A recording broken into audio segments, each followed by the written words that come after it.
Amis internautes, bonsoir. Très heureux de vous retrouver pour ce nouveau numéro de chat vidéo. On m'a dit juste quelques minutes avant qu'il y avait beaucoup de questions qui étaient en attente. Et alors nous allons aller tout de suite au but. Donc maintenant, tout de suite la première question. Bonsoir à tous. Donc la première question est posée par Clara qui indique qu'il n'y a pas de ligne directe avec Poitiers en train et que donc ils doivent passer 5h30 de voyage en train. Est-ce que vous pensez pouvoir faire quelque chose ? Le sujet des liaisons, notamment ferroviaires, avec la ville de Bourges, est un dossier que j'ai pris à cœur depuis avant même le début du mandat, puisque en fait nous sommes en vrai déficit sur nos territoires. Alors évidemment sur Bourges, mais même les territoires, on va dire de la grande région centre allant jusqu'à l'Allier et l'Auvergne, notamment sur les liaisons qui sont assez réduites entre Paris et Bourges. Alors la problématique effectivement sur des lignes qui sont un peu plus transverses comme celle permettant de joindre Bourges à Poitiers est une problématique qui est encore plus importante. Alors c'est un sujet que je vais regarder en particulier. Il m'arrive régulièrement d'avoir des échanges avec le directeur régional de la SNCF, mais voilà, pour arriver à faire évoluer tout ça, seul le maire de Bourges et le président d'agglomération n'est pas suffisamment pertinent. Et je reprendrai une expression que j'utilise souvent, c'est qu'il faut chasser en meute. Et je pense que ce sont des vrais sujets de développement de territoire qu'il faut prendre en compte, mais à la fois globalement, pas simplement sur le périmètre de notre ville ou de notre agglomération, mais avec l'ensemble des acteurs, qu'ils soient sur le département du Cher, bien sûr, mais aussi sur les départements limitrophes. Voilà, point important. Et c'est vrai que le sujet des transports en commun, et en particulier des transports ferroviaires, est un vrai sujet de développement du territoire et d'attractivité de nos territoires. La question suivante nous vient de la session précédente. Elle est posée par Patou. Vous qui connaissez bien votre ville, que diriez-vous à des jeunes diplômés pour les convaincre de venir s'installer ici ? Alors après, évidemment, pour les jeunes diplômés, quel que soit d'ailleurs leur lieu de formation, bien sûr ceux qui font leurs études d'enseignement supérieur sur Bourges, sur l'agglomération plus largement, mais aussi pour ceux qui viennent d'ailleurs, c'est un sujet déjà d'essayer de garder en fait les jeunes qui étudient sur le territoire.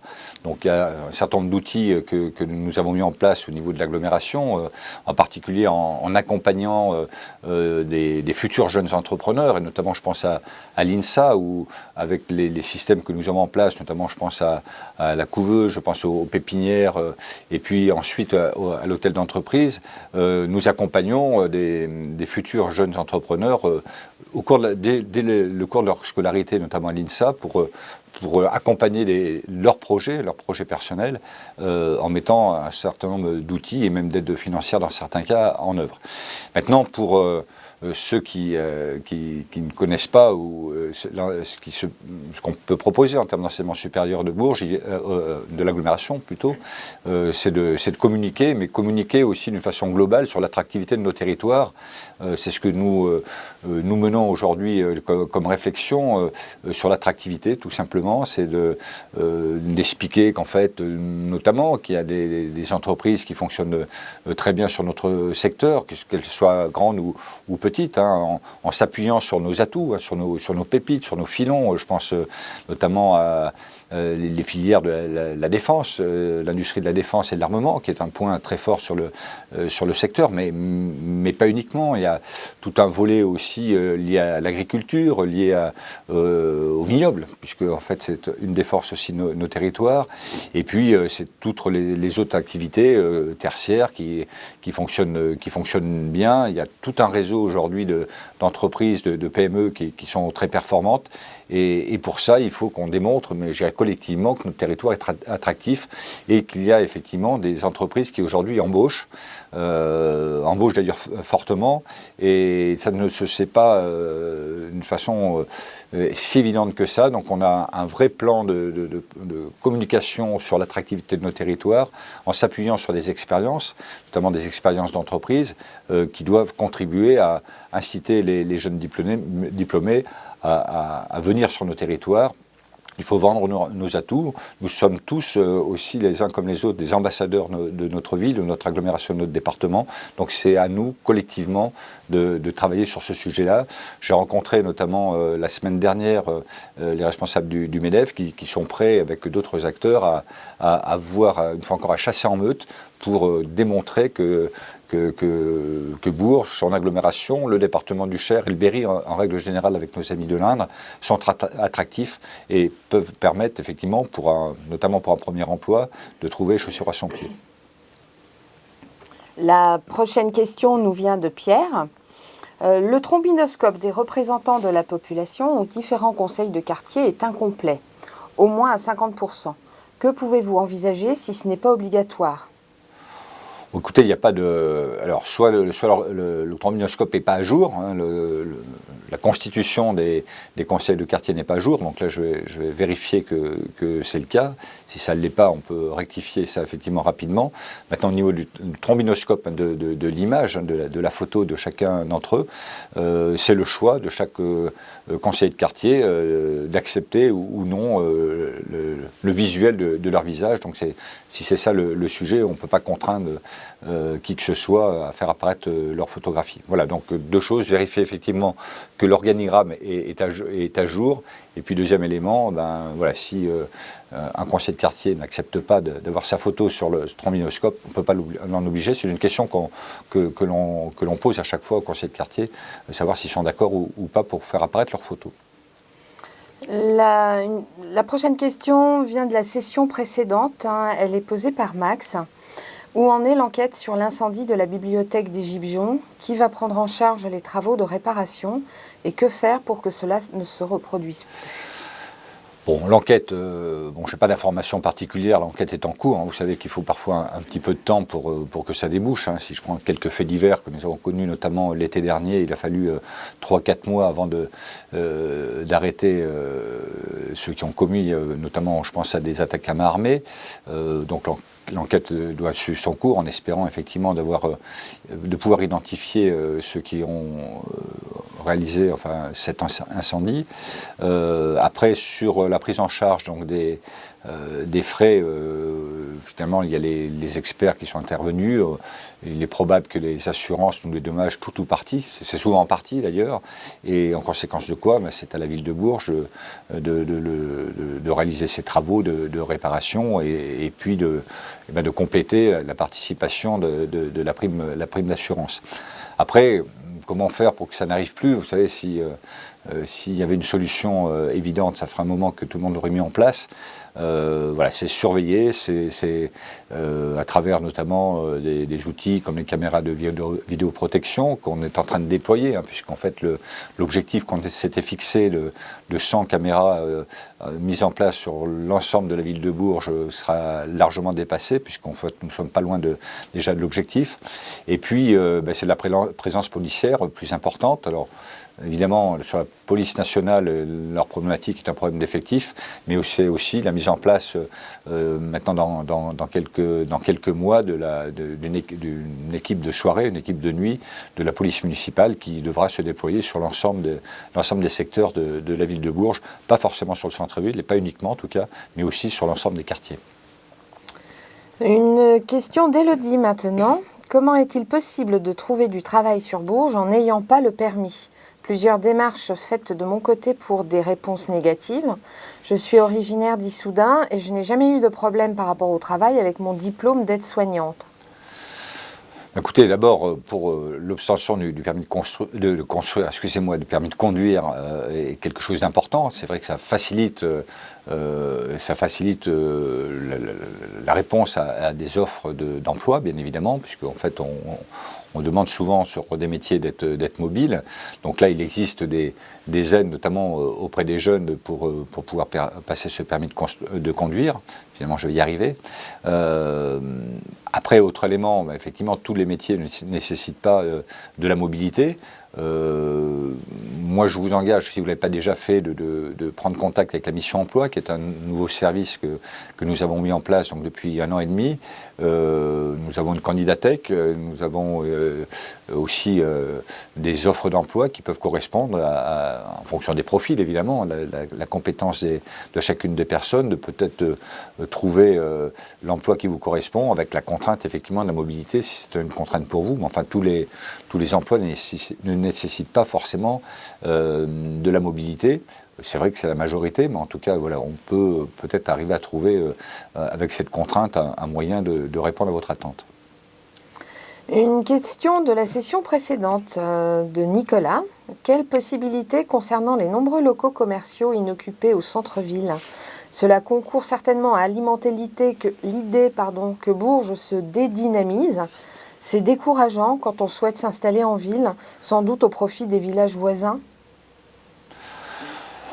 Oui, j'entends bien que voilà, le commerce, d'une façon globale, a des difficultés, pas forcément sur Bourges. Alors, c'est pas rassurant, j'irai quelque part, mais ça serait très inquiétant si ça ne concernait que la ville de Bourges, pour différentes raisons. On peut analyser ça déjà, la moindre des choses. C'est vrai qu'aujourd'hui, si le pouvoir d'achat des Français a diminué, ça impacte forcément sur la possibilité d'aller dans les commerces et puis de soutenir en fait les commerçants.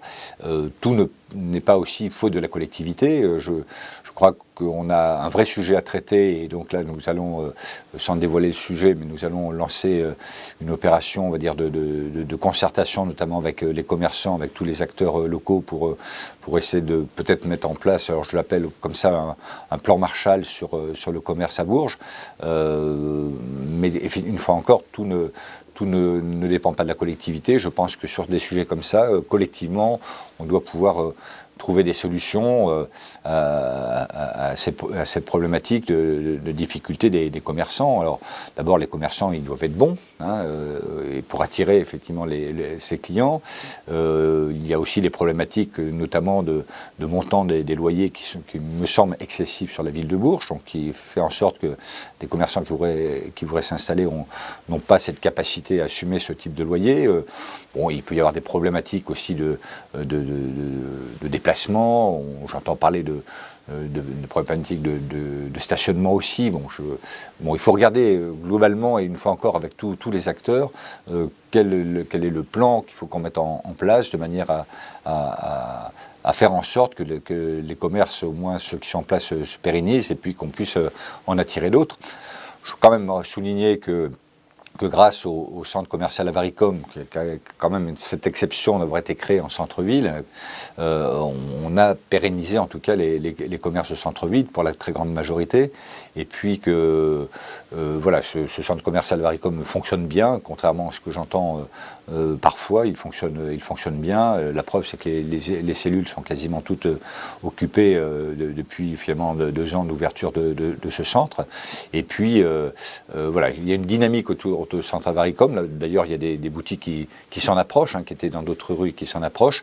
Maintenant, attention, il y a d'autres secteurs de la ville qu'il faut prendre en considération. Alors, je pense en particulier à la rue de Ron, qui est aussi en difficulté, pour lequel on a essayé d'agir en mettant de la signalétique. Alors on me dit peut-être pas assez, mais une fois encore, je crois que c'est un vrai travail collectif, une réflexion collective et des actions partagées qui feront que voilà, on relancera le commerce du centre-ville, qui est quand même un point majeur, puisqu'en fait ça participe, une activité commerciale de centre-ville participe aussi à arrêter cette dynamique de désertification de l'habitation sur le centre-ville. Il n'y a pas que cet élément-là, mais ça y participe beaucoup. La question suivante nous vient de Michael. Où en est-on du déploiement de la fibre optique sur Bourges ? Ça, c'est une très très bonne question. Justement, j'ai échangé sur le sujet avec le maire adjoint en charge donc, de tout ce qui est nouvelles technologies, Kevin Guéguen. Voilà, les choses se déploient, puisqu'en fait les 2 premières zones sont quasiment terminées, à quelques exceptions près, sans être trop technique, Orange a pu déployer la fibre en souterrain, là où les fourreaux étaient présents. Maintenant, il y a des problématiques dans certains secteurs où les fourreaux ne sont pas présents, où on doit passer la fibre en aérien, donc sur les poteaux électriques, donc ça nécessite des conventions avec Enedis, anciennement EDF, pour aller au bout de cette zone 1, zone 2.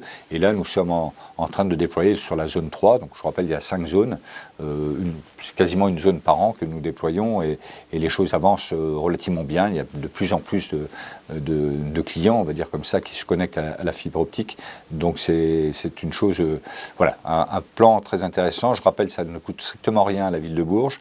C'est une opération complètement prise en charge donc, par l'opérateur Orange. Mais voilà, on suit le sujet. J'ai demandé à Kevin Guéguen justement d'accentuer le suivi du déploiement, notamment de la fibre qui se trouve en aérien, puisque ça a été un frein à un moment donné qui a ralenti un peu le déploiement. Mais maintenant, on va le suivre de très très près. Une question de Laetitia maintenant. Quand comptez-vous faire quelque chose pour la rue Louis Mallet ? Alors, bientôt, hein, je vous rappelle qu'on s'était engagé au cours de la campagne municipale sur la réfection de 2 rues. La première, c'était la rue de Lasnais, donc les travaux sont en cours et devraient se terminer au mois d'avril. Et puis le deuxième, c'était effectivement la rue Louis Mallet, pardon, que j'ai emprunté d'ailleurs pas plus tard que la semaine dernière, et j'ai effectivement confirmation que les choses ne sont pas arrangées en termes de qualité du revêtement. Sans m'engager encore très précisément sur les dates, mais j'espère bien qu'on puisse refaire au moins l'enrobé de toute la partie, on va dire goudronnage de cette rue, en veillant avant qu'il n'y ait plus pas de travail en souterrain à réaliser, probablement au cours de l'année prochaine. Voilà. Et en même temps, on réalisera le giratoire qui devrait desservir l'Intermarché qui va s'implanter dès l'année prochaine, donc en 2018, dans ce quartier. Une question de Lucille. Vous dites qu'il y a beaucoup d'aides pour les jeunes, pour l'aide au permis, mais qu'en est-il des personnes âgées qui n'ont pas forcément les moyens ? Oui, alors voilà, on ne peut pas mettre en place des dispositifs partout, des dispositifs financiers. Je sais qu'ils existent effectivement pour les jeunes. Bon, pour les personnes âgées, ce n'est pas le cas. On pourrait peut-être effectivement réfléchir. Alors quand vous parlez de personnes âgées, c'est peut-être en opposition aux jeunes. J'imagine que ce n'est pas forcément la tranche des seniors. On pourrait effectivement envisager un accompagnement, mais tout ça effectivement ça a un coût qu'il faut pouvoir assumer, mais c'est peut-être une réflexion qu'il faut qu'on ait en fonction du besoin et des demandes, notamment il peut y avoir des besoins comme la personne qui m'a posé la question au début de ce chat sur quelqu'un qui est à la recherche d'un emploi et puis qui a des difficultés justement parce qu'elle n'a pas le permis de conduire. Donc à travers la mission emploi, ça peut être un outil d'accompagnement sur lequel il faut qu'on réfléchisse. Une question de Berruyer. Pouvez-vous nous dire où en est le chantier de la MCB ? Oui, tout à fait. Donc les fouilles archéologiques vont se terminer dans quelques semaines. On est même normalement, si j'ai bien compris, un tout petit peu en avance. Donc les fouilles devraient se terminer au mois d'avril, comme prévu. Ça veut dire que normalement, la pose de la première pierre, le début réel des travaux, devrait avoir lieu en tout début de l'année prochaine. La question suivante est posée par Myriam. Qu'en est-il de la construction de la nouvelle déchetterie de Bourges ? Alors, pour l'instant, rien n'est arrêté. Il y a eu une réunion publique hier soir qui a eu lieu avec les riverains pour expliquer en fait la démarche et la méthode. Le lieu qui avait été retenu, a priori, donc se situe donc rue Roland-Garros, à proximité du centre sportif Jean Briveau.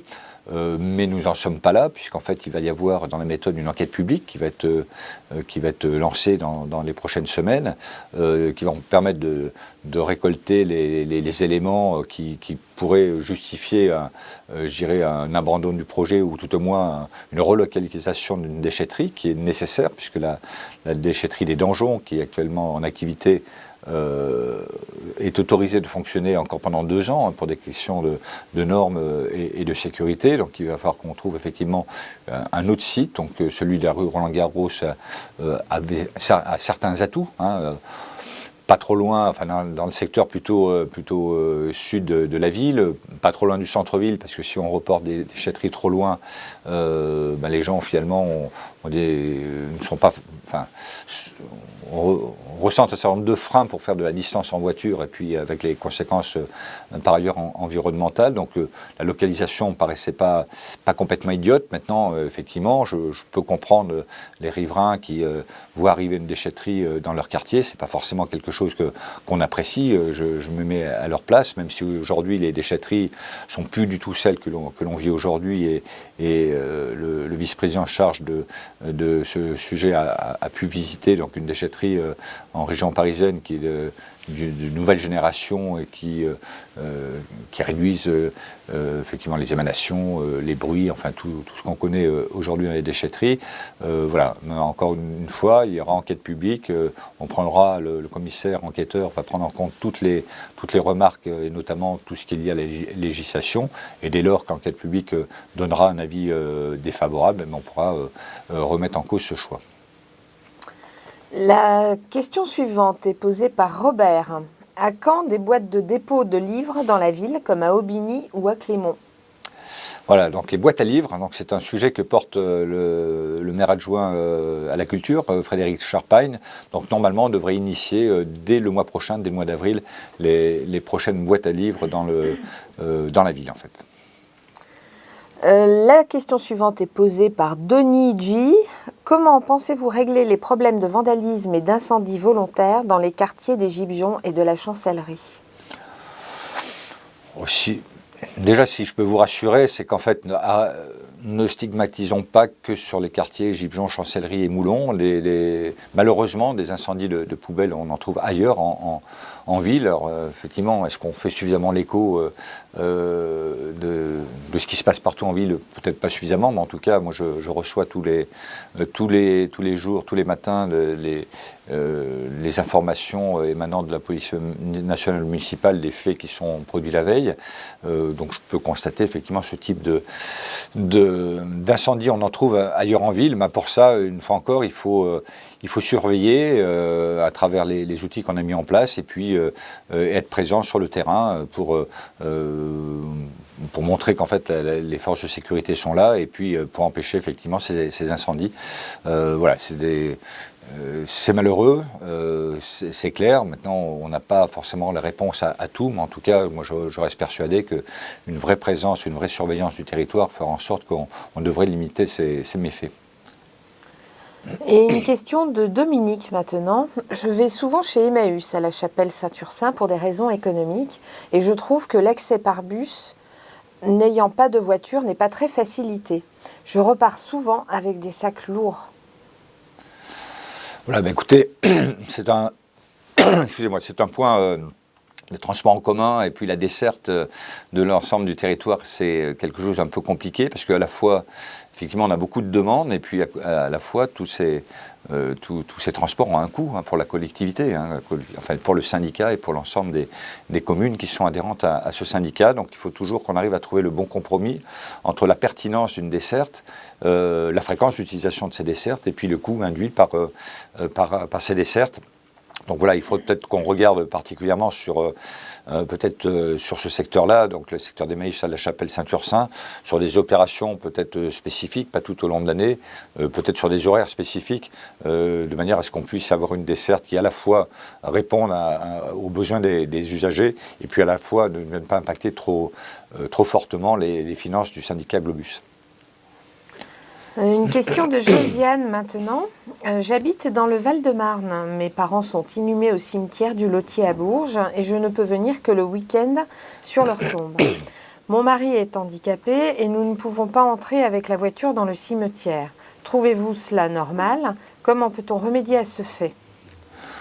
Bon, écoutez, moi ce que je peux vous proposer, parce qu'évidemment on a mis une règle en place sur l'accès des véhicules dans les cimetières, puisque j'ai estimé à un moment donné qu'il y avait trop d'abus. Tout le monde rentrait dans le cimetière avec sa voiture, alors que ce n'était pas forcément justifié.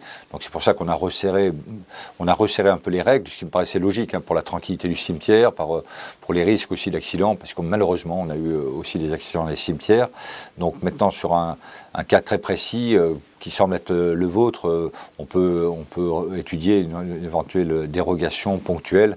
Donc moi je vous invite à m'envoyer un courrier en justifiant votre demande et puis je ferai en sorte d'essayer de le traiter au mieux par rapport à votre attente.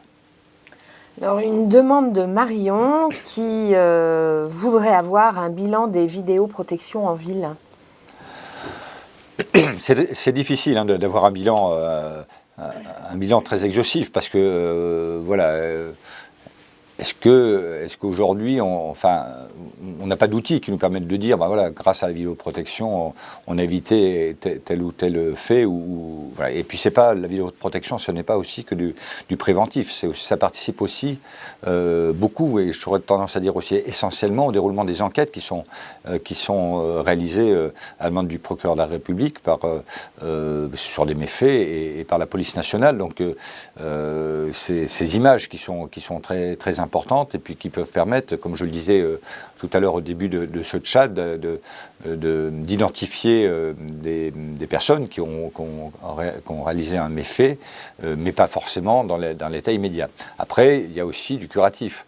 Je me souviens, il y a quelques mois, on m'avait présenté une vidéo en particulier qui montrait sur les images quelqu'un qui visiblement était sous l'effet de l'alcool et qui allait prendre son véhicule, et ce qui nous a permis de dépêcher une équipe de la police municipale pour éviter qu'il prenne son véhicule. Donc c'est très difficile d'avoir un indicateur uniquement sur la pertinence des caméras de vidéoprotection. Ça fait partie d'un ensemble, un dispositif qui est sur du long terme, qui doit pouvoir permettre de mesurer effectivement qu'il y a peut-être un peu moins de délinquance, mais en tout cas s'il y en a, le nombre d'enquêtes qui arrivent au bout grâce à la vidéoprotection et tous les outils qu'on met en place pour sécuriser la vie des verrouillés est en amélioration. Donc faire un point spécifique sur les vidéoprotections, ça me semble très difficile. Mais en tout cas, c'est un outil complémentaire par rapport au reste qui peut permettre de faire du préventif et à la fois participer activement sur les enquêtes. La prochaine question est posée par Élodie. Combien de temps vont durer les travaux de la rue de Lasnais, car il est impossible de se garer sur le parking. Il faut faire un détour à chaque déplacement alors que nous habitons juste en bas de ce parking. Alors bon, je ne vois pas exactement de quel parking vous parlez de la rue de Lasnais. Je vois qu'il y en a un peu sur le milieu, un camping un parking, excusez-moi, qui se trouve en bas de la trouée verte. Je ne sais pas si de celui-là dont vous parlez. Maintenant, je passe rue de Lasnais assez fréquemment. Vous avez la possibilité de stationner dans la rue, mais maintenant sur la chaussée. C'est ce que fait la très très grande majorité des riverains qui utilisent cette rue de Lasnais. Les travaux devraient être terminés, comme je disais tout à l'heure, normalement au mois d'avril. Je crois qu'on m'a parlé entre le 7 et le 13 avril de mémoire, où on finira l'enrobé. Donc voilà, maintenant un peu de patience. Mais en tout cas, je vois que les choses s'organisent correctement sur le stationnement sur chaussée, et ça c'est plutôt une bonne chose, avec des trottoirs qui ont été refaits en enrobé, et puis ça y va pour à la fois la sécurité, mais aussi le confort des usagers piétons notamment. La question suivante est posée par Anne-Laure. Je fais parfois mes courses à Cap-Nord. Pour quelle raison ce centre commercial a-t-il été laissé à l'abandon, ou plutôt aux mains du trafic de drogue? Alors, il n'a pas réellement été laissé à l'abandon. Pour rappeler un peu le contexte, la rénovation du centre commercial Cap-Nord était prévue dans le cadre du plan de renouvellement urbain numéro 1, qui va se terminer donc en 2018, l'année prochaine. Le projet avait été réalisé, il y avait une proposition, mais il n'a pas fait il ne répondait pas à l'attente à la fois des usagers et des commerçants. Plus, il y avait une difficulté, puisqu'on est sur une copropriété, donc d'accord entre les différents copropriétaires, donc c'est devenu compliqué. Je pense que le projet qui était présenté d'abord était, à mon sens, onéreux, et en plus, il ne répondait pas une fois encore à l'attente des usagers et des commerçants. Donc, quand j'ai présenté l'année dernière à l'ANRU, donc on va dire aux financeurs de plans de renouvellement urbain, le projet du nouveau plan de renouvellement urbain, ce qu'on appelle le NPRU, pour lequel il devrait prendre la suite du PRU 1, dont les études se terminent donc à la fin de cette année, il m'a été très clairement dit que la prise en compte du centre commercial Cap Nord était une priorité sur NPRU.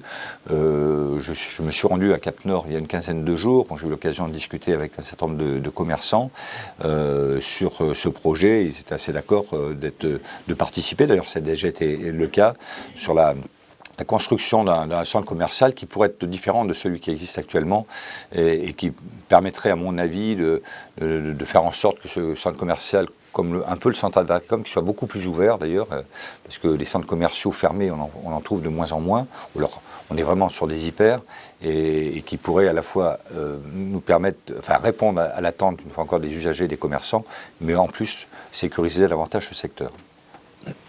La question suivante est posée par Norbert. Pourquoi limiter le stationnement à 24 heures pour les résidents alors même qu'ils peuvent être empêchés? Maladie, voyage, ce qui les prive d'alimenter leur piaf. Ça c'est une bonne question, je vous remercie de l'avoir posée. Bon, là, une fois encore, on est sur des cas particuliers. Et tous ces cas particuliers, on peut les traiter par dérogation si c'est justifié. Il y a une règle qu'on doit appliquer, limitée à 24 heures pour les résidents, ça paraît logique. Sinon, vous allez avoir des voitures tampons qui vont rester indéfiniment sur ces parkings et donc priver de place les usagers, qu'ils soient d'ailleurs résidents ou pas. Et donc je crois que la formule, elle est bonne. Maintenant, effectivement, il peut y avoir des cas précis, des dérogations particulières. Bon, quelqu'un qui veut, qui part en vacances un mois et puis qui n'a pas d'autre solution de stationnement que les parkings. Voilà, je crois que prenez contact à ce moment-là avec Philippe Mercier qui est en charge de tous ces aspects stationnement. Et une fois encore, on peut déroger sur justificatif à des cas très précis, mais on ne peut pas ouvrir, effectivement, réélargir ces 24 heures, sinon les parkings vont être bondés de voitures ventouses et laissant plus suffisamment de place pour les usagers qui utilisent ces parkings au quotidien. Alors une question de Bertrand, une question courte. Quoi de neuf pour le golfe de Bourges ? Alors, quoi de neuf? Rien de plus pour l'instant, enfin suffisamment précis pour vous apporter des informations. Donc nous avons eu un certain nombre on a eu des réflexions, des études qui ont été faites sur les différentes possibilités sur la suite du golfe. Alors, dans les questions qui étaient posées, est-ce qu'il faut conserver cette gestion en régie? Est-ce qu'il faut vendre tout simplement ce golfe? Est-ce qu'il faut mettre en place un bail antiféotique de manière à trouver un compromis entre la nécessité, enfin la prise en charge de l'investissement sur ce golfe moyennant et la gestion moyennant un financement régulier, c'est-à-dire en loyer à cet organisme qui prendrait ce golfe. Voilà, on a encore au stade des réflexions, on a maintenant des éléments chiffrés.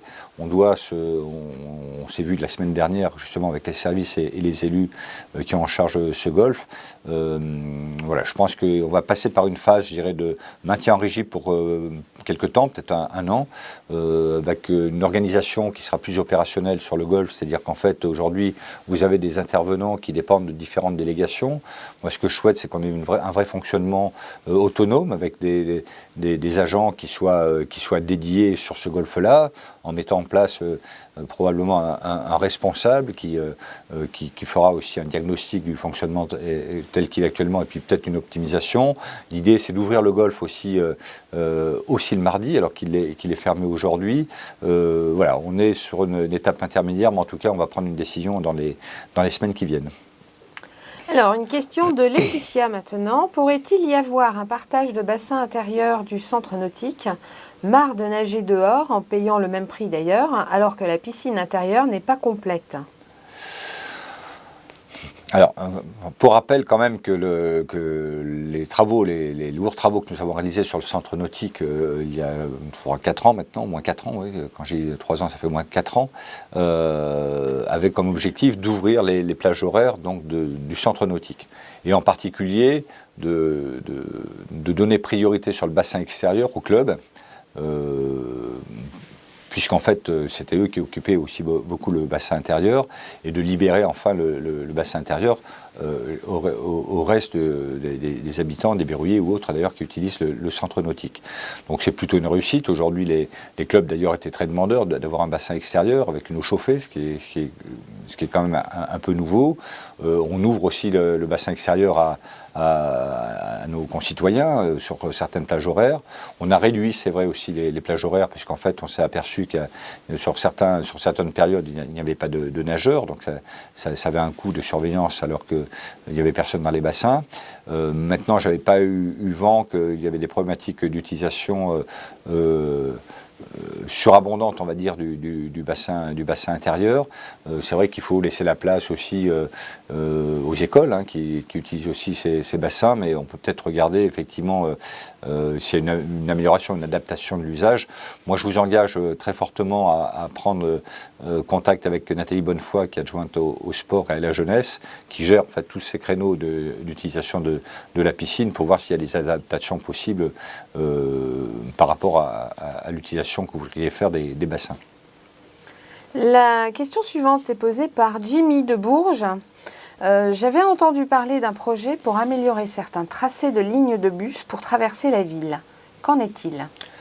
Oui, vous avez tout à fait raison. Nous avons réfléchi sous forme d'atelier participatif il y a maintenant 1 an et demi sur la restructuration du réseau de bus.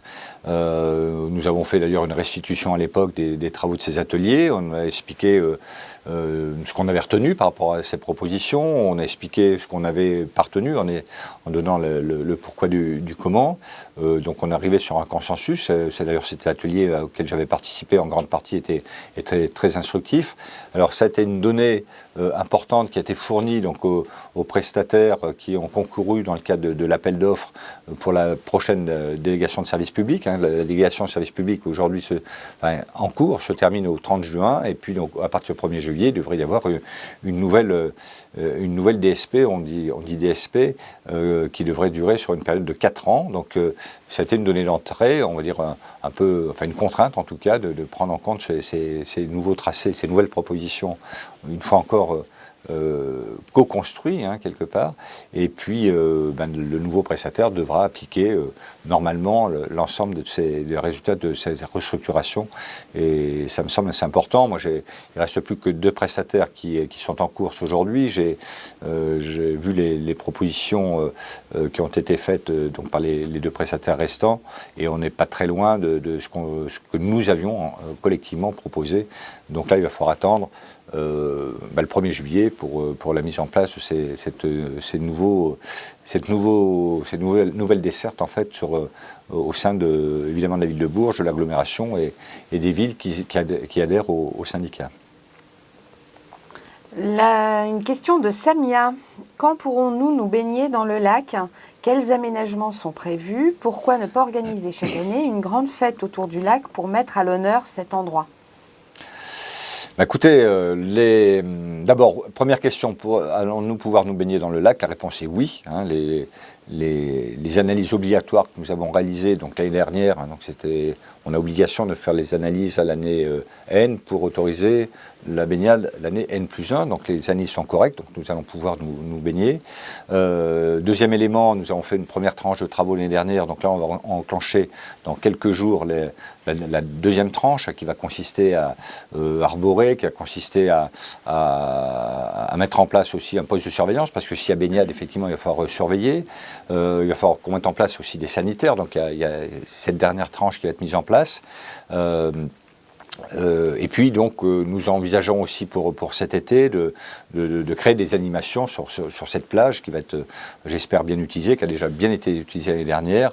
Et puis on va vraiment créer un lieu de vie, un lieu d'échange, un lieu de lien social sur ce secteur-là. Je vous rappelle que c'était une forte demande de créer autour de ce lac des animations et des aménagements. Ça date depuis de très très nombreuses années. La baignade dans le lac, ça fait très longtemps qu'on en parle. Eh bien, on en a beaucoup parlé. Nous l'avons fait et je peux que m'en réjouir. Alors, plutôt qu'une question, une suggestion de Marie. Nous avons fait des économies sur nos déchets domestiques avec un passage par semaine. Je vous propose de faire pareil sur certaines lignes Aglobus et de réduire les passages sur certaines lignes qui sont très coûteuses pour les portefeuilles des contribuables et ainsi réserver l'argent pour des infrastructures pour nos jeunes. Exemple, la piscine Robinson. Alors, si je peux me permettre de vous mélanger un peu tout, je vais vous expliquer rapidement. Aujourd'hui, les transports en commun sont portés par le syndicat Globus, donc l'argent, comme vous dites, qui pourrait être économisé au syndicat ne peut pas être injecté dans la collectivité. Donc ça, c'est un premier point qu'il faut bien comprendre tout ça.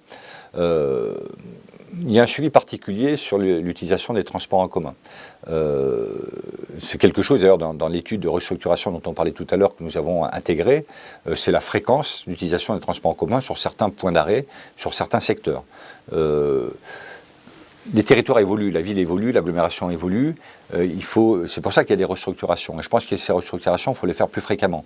Le temps passe très vite et on ne s'aperçoit pas qu'effectivement nos territoires évoluent. Et parfois, en maintenant des transports en commun dans certains secteurs qui ont eux-mêmes évolué, on peut s'apercevoir que la fréquence d'utilisation est moindre. Et à l'inverse, il y a des secteurs qui se créent pour lesquels l'offre n'est pas suffisante. J'ai reçu il y a quelques jours des habitants des jardins du Val-de-Ron. Vous savez, c'est tout ce qui se déploie, enfin toutes ces habitations qui se déploient là, le long de la rue de Saint-Amand et qui donnent sur le plan d'eau du Val-de-Ron.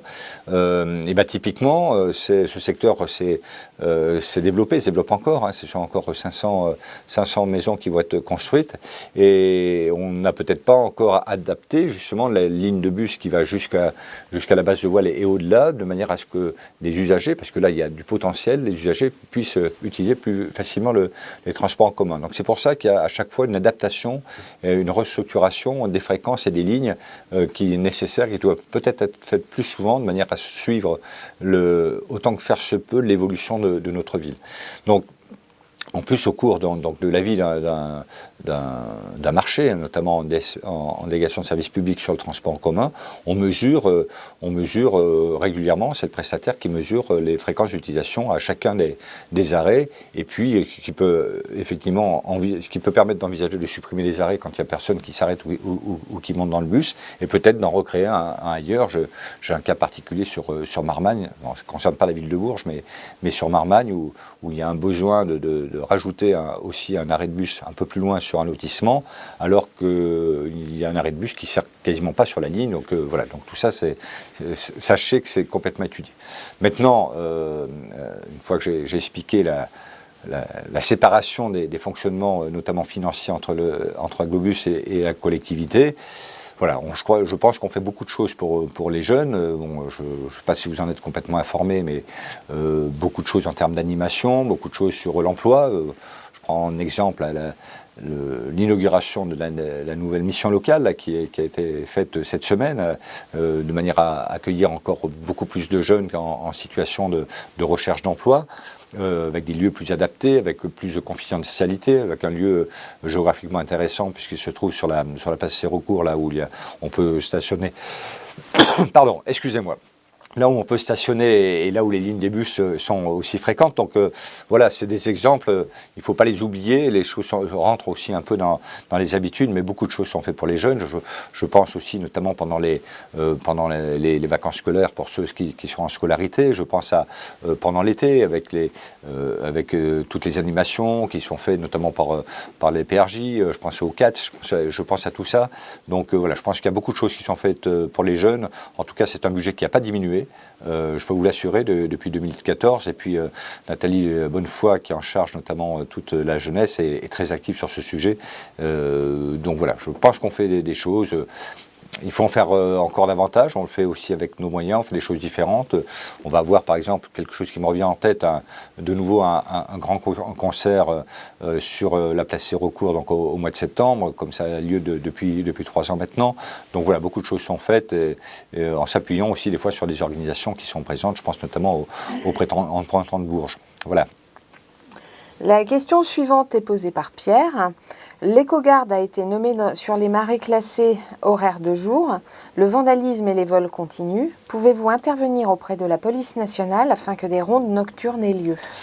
Oui, les interventions ont déjà lieu. Il y a des présences de la police nationale aussi dans les marais. Une fois encore, la police nationale ne peut pas être partout. Mais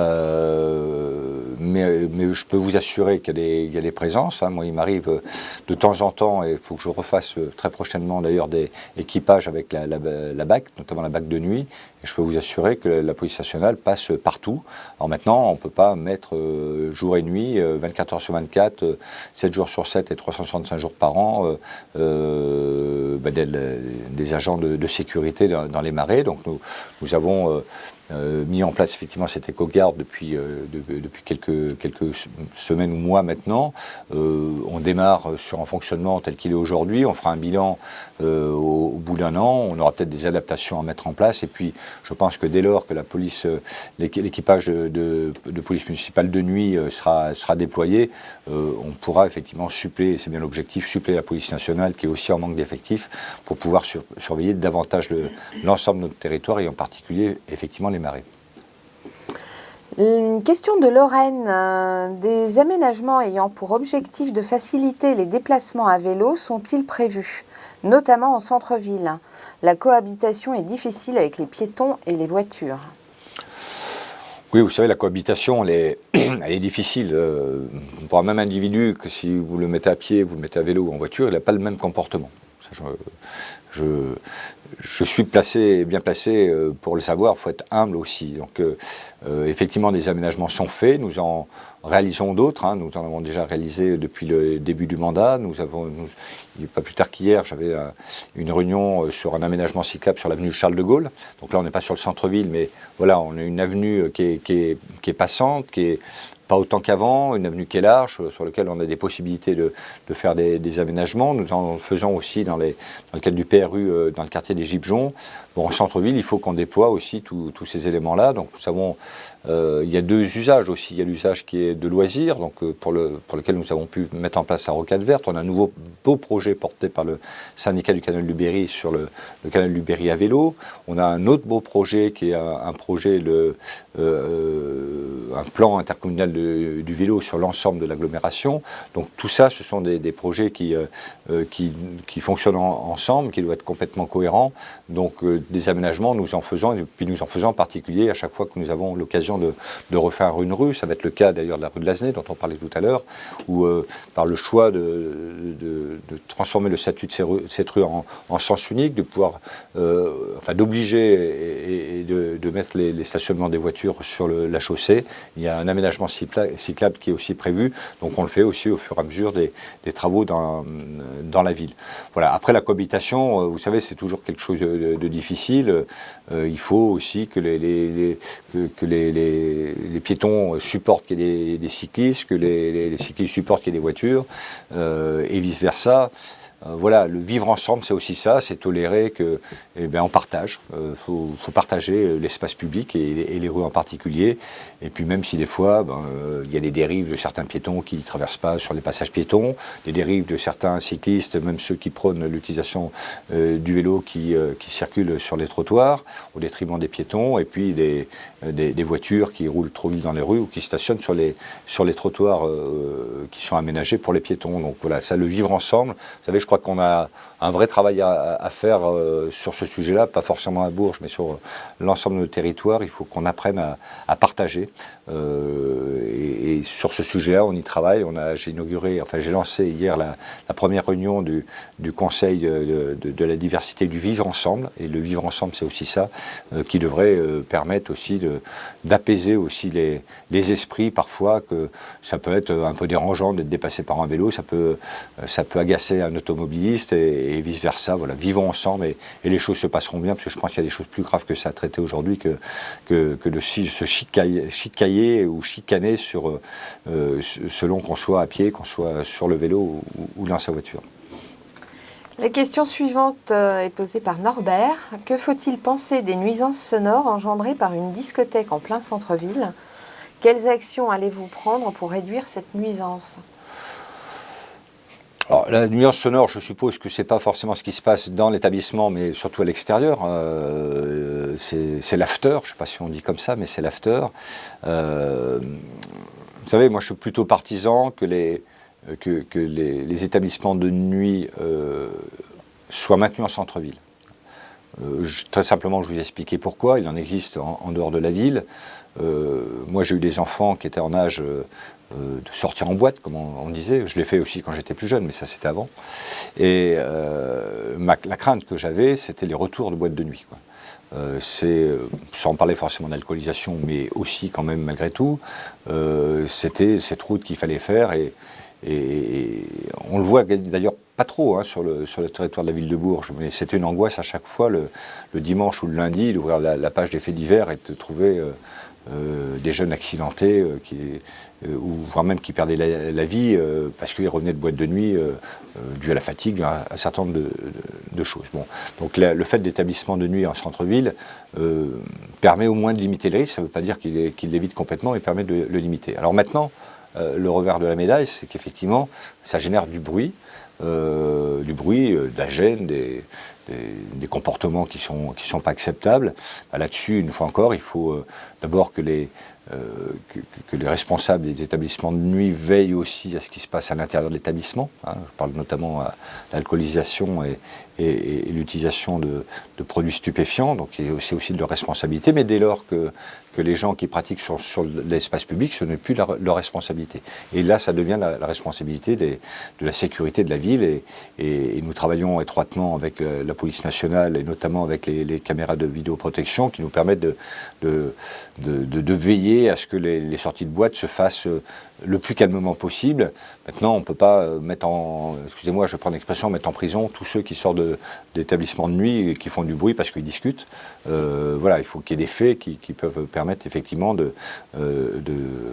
soit de les faire amener par la police nationale, mais le fait d'avoir des jeunes qui déambulent en ville, qui parlent parfois un peu fort, voire qui crient, c'est pas un fait suffisant pour pouvoir employer les gros moyens, même si, une fois encore, la police nationale peut rappeler quand même les règles de bonne pratique et une fois encore de vivre ensemble.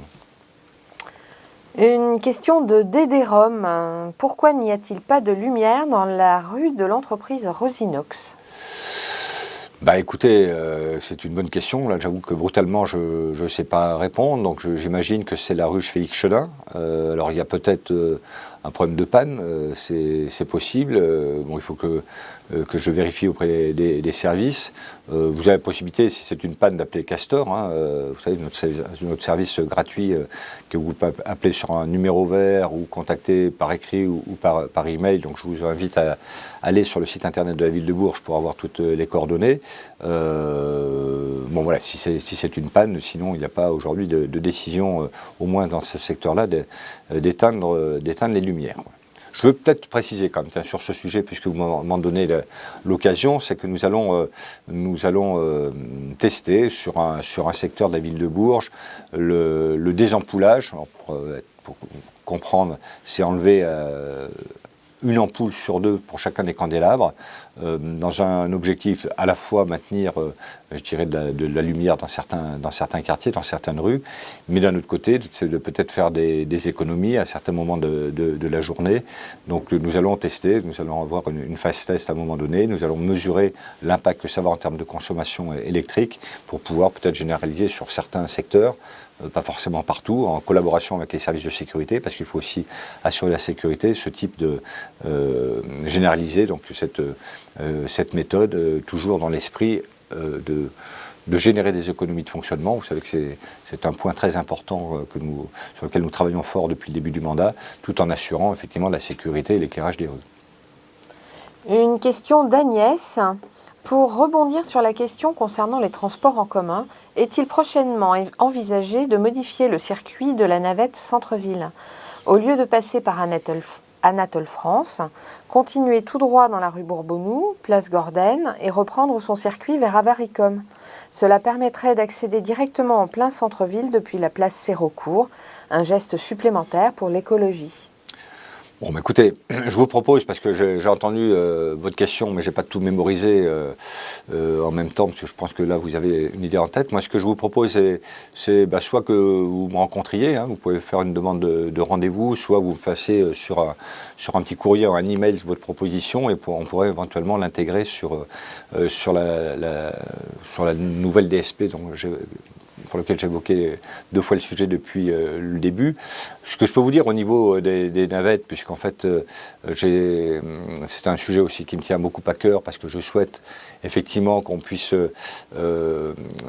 apaiser la circulation automobile en centre-ville, hein, mais je dis bien apaiser, et l'idée c'est de pouvoir rajouter une 3e navette, hein, qui serait une navette qui desservirait les parkings non payants. Alors je pense les parkings du Prado, le parking Juranville et puis le plateau de Ron, ex-plateau de la machine agricole, qui sont des parkings qui sont, alors Juranville un peu plus utilisés, mais du Prado et puis du plateau de Ron beaucoup moins, et avoir une desserte qui ramènerait une fois encore les usagers qui déposeraient leur véhicule sur ce parking non payant en centre-ville, en passant du côté de l'auditorium, enfin du côté plus exactement de la médiathèque, pour amener donc tout le monde en centre-ville. Donc voilà, s'il y avait des adaptations sur le circuit de la navette, dès lors que ça correspond à un besoin, dès lors que ça ne coûte pas forcément beaucoup plus cher, moi je suis prêt à recevoir vos propositions, donc n'hésitez pas à faire le nécessaire. Merci par avance. La question suivante, c'est une autre question de Jimmy de Bourges. À combien s'élèvent les dépenses engagées par la ville de Bourges ainsi que Bourges Plus pour notre prochain printemps de Bourges ? Oh, c'est des sommes assez importantes, hein, puisque si on cumule, hein, attendez, si on cumule, parce qu'il y a les sommes qu'on alloue, et puis il y a le coût que ça nous revient, parce que derrière il y a toute une logistique, hein, qui est mise derrière, hein, où vous voyez, et vous verrez encore les agents qui installent des obstacles, qui installent